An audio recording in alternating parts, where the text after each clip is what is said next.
Okay, so for today, I will teach you how to create a LastPass account. So first, we have to type in to your browser lastpass.com, and then let's click Get LastPass Free.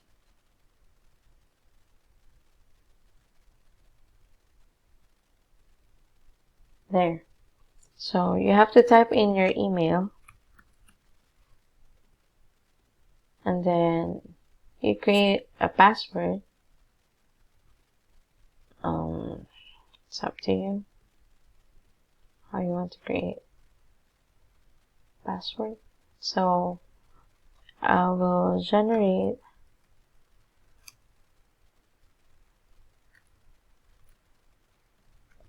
use a password generator, so I don't have to think about it.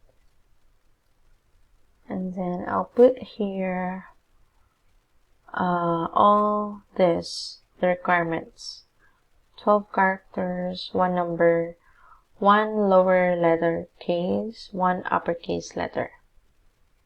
Okay, so we have 12 for the character, lower number, and then that's it.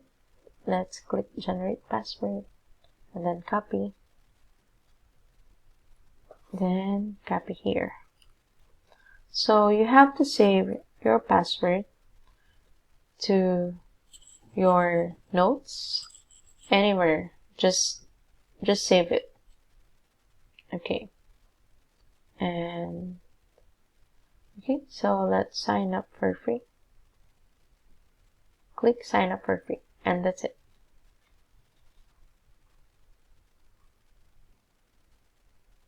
Okay, your account is created.